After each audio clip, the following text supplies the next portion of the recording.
Teks firman Tuhan yang kau baca sore ini. Kenapa Tuhan masih mau tegur kau? Kau memangnya kau ini siapa sih? Sehingga Tuhan masih mau tegur kau. Bila perlu hajar kau.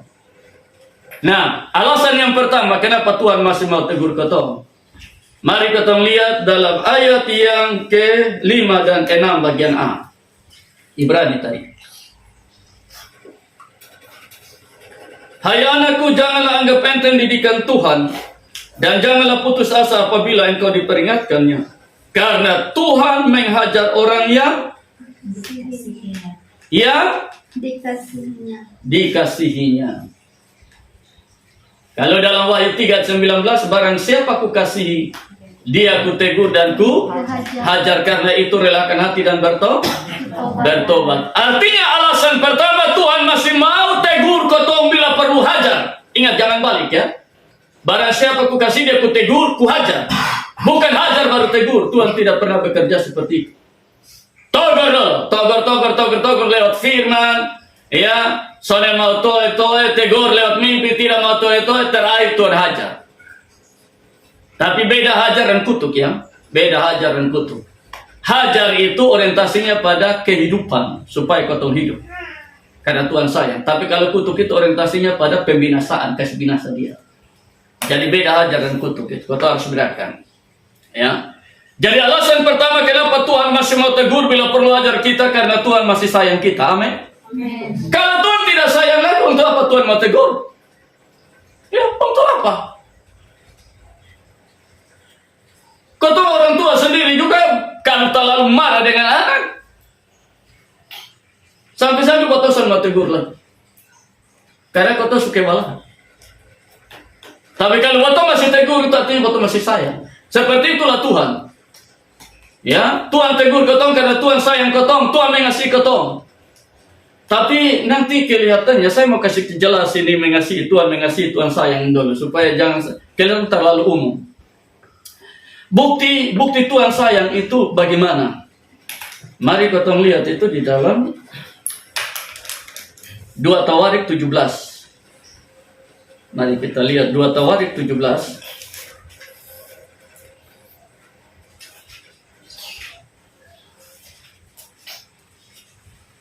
Dua Tawarik 17. 2 Tawarik 7, bukan 17. 2 Tawarik 7. Saya akan baca untuk kita supaya cepat 15-16. Sekarang mataku terbuka dan telingaku menaruh perhatian pada doa dari tempat ini, kata Tuhan. Sekarang telah kupilih dan kuduskan rumah ini, supaya namaku tinggal di situ untuk selama-lamanya. Maka mataku, hatiku ada di situ sepanjang masa. Saudara lihat, ada 3 di situ. Mata Tuhan, hati Tuhan, telinga Tuhan. Tuhan pasang di itu rumah. Artinya begini, bahwa Tuhan mengasihi kotong, itu artinya Tuhan sayang kotong. Artinya Tuhan masih kasih kotong mata atau muka, pasang muka di kotong. Tuhan masih pasang telinga di kotong. Tuhan masih kasih kotong hati. Itu artinya Tuhan sayang. Sebab kalau Tuhan tidak sayang lagi, Tuhan tidak akan pasang muka di kotong. Lawan dari muka ya belakang, kendor. Nanti sebentar saya akan kasih contoh semua dalam Alkitab. Artinya kalau Tuhan masih kasih kotong muka, tolong kasih Tuhan muka. Jangan pasang belakang di Tuhan. Saudara ingat Raja Saul? Tuhan bilang apa? Aku menyesal karena menjadikan dia raja, karena dia membelakangi aku dan tidak melakukan firman-Ku. Saul pasang belakang di Tuhan, padahal Tuhan kasih muka di Saul.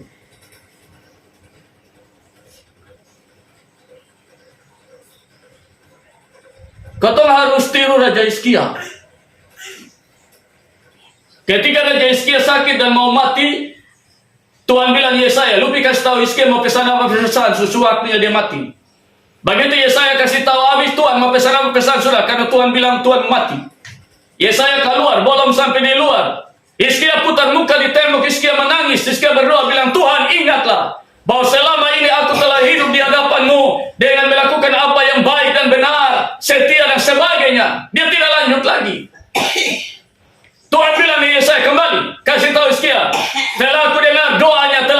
air matanya. Aku tambah dia 15 tahun lagi, aku sembuhkan dia. Kenapa? Karena Hizkia kasih muka di Tuhan. Ingatlah Tuhan, aku telah hidup di hadapanmu. Hizkia kasih muka di Tuhan. Ketika Tuhan kasih muka di Hizkia, makanya Tuhan tidak menyesal tambah Hizkia umur. Tuhan tidak menyesal kasih sembuh Hizkia. Karena Tuhan kasih muka, Hizkia juga kasih muka. Tapi Saul, ketika Saul pasang belakang di Tuhan, apa yang terjadi? Roh Allah undur dari Saul dan Saul menjadi orang gila sampai mati. Bunuh diri. Atau contoh paling ngeri, mari kita lihat di dalam Bilangan 14. Kalau Tuhan kasih muka, tolong pasang muka di situ. Jangan pasang belakang. Kita lihat Bilangan 14. Saya baca saja ayat 34-35, saudara boleh lihat, perhatikan. Sesuai dengan jumlah hari yang kamu inti negeri itu, yang 40 hari, 1 hari dihitung 1 tahun. Jadi 40 tahun lamanya kamu harus menanggung akibat kesalahanmu, supaya kamu tahu rasa jika aku berbalik daripadamu. Aku Tuhan yang berkata demikian. Sesungguhnya aku akan melakukan semuanya itu kepada segenap umat yang jahat ini yang telah sepakat melawan aku. Di padang gurun ini mereka akan habis, di sinilah mereka akan mati. Ketika Tuhan pasang belakang, impas toh? Adil kan? Tuhan kasih muka, lu kasih muka, lu kasih belakang. Ya Tuhan pasang belakang, lu selesai. Makanya Israel habis di padang gurun toh? Karena Tuhan pasang belakang. Supaya kamu tahu rasa kalau aku membelakangi kamu. Jadi kalau Tuhan masih kasih muka, tolong kasih Tuhan muka. Yang berikut Tuhan bilang, beta masih kasih lu telinga. Artinya Tuhan masih mau dengar kau pun teriakan, minta tolong kau punya seruan. Jadi kalau Tuhan masih mau dengar kau punya omong, dengar juga kau tolong kasih Tuhan telinga juga. Supaya dengar Tuhan punya omong. Jangan kau mau Tuhan dengar kau punya omong, tapi Tuhan omong kau pasang tutup telinga. Tidak kasih Tuhan telinga. Padahal firman bilang, jikalau kamu baik-baik mendengarkan suara Tuhan Allahmu dan melakukan yang setia segala perintah dan seterusnya. Dalam kenyataannya seperti itu. Banyak kali kau mau Tuhan dengar botol punya doa, tapi botol tidak mau dengar Tuhan punya omong.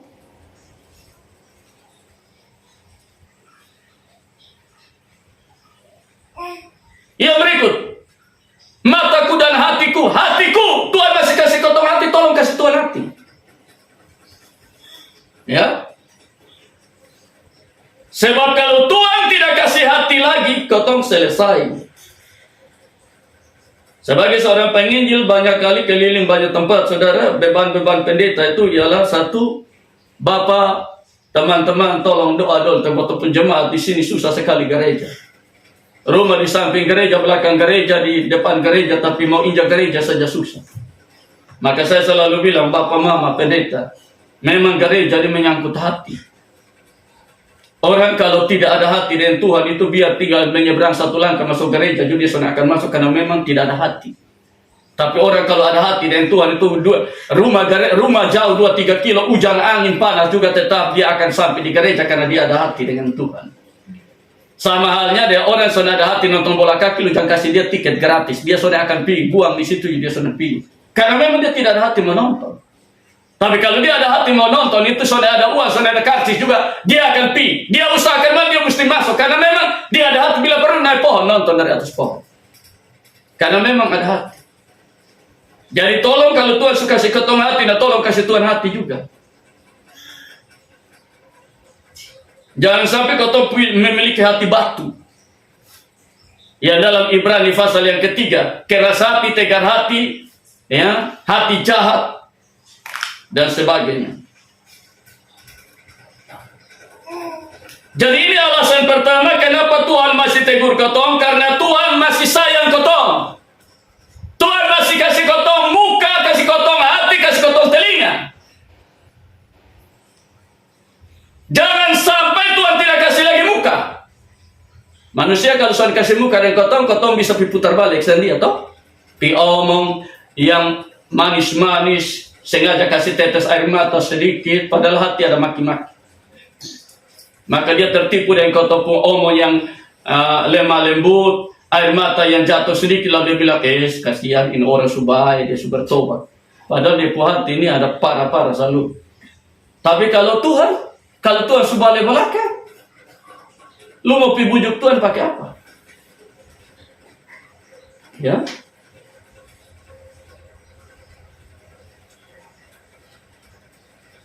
Barang siapa ku kasihi, dia ku tegur dan ku hajar, karena itu relakan hati dan bertobat. Ini alasan yang pertama.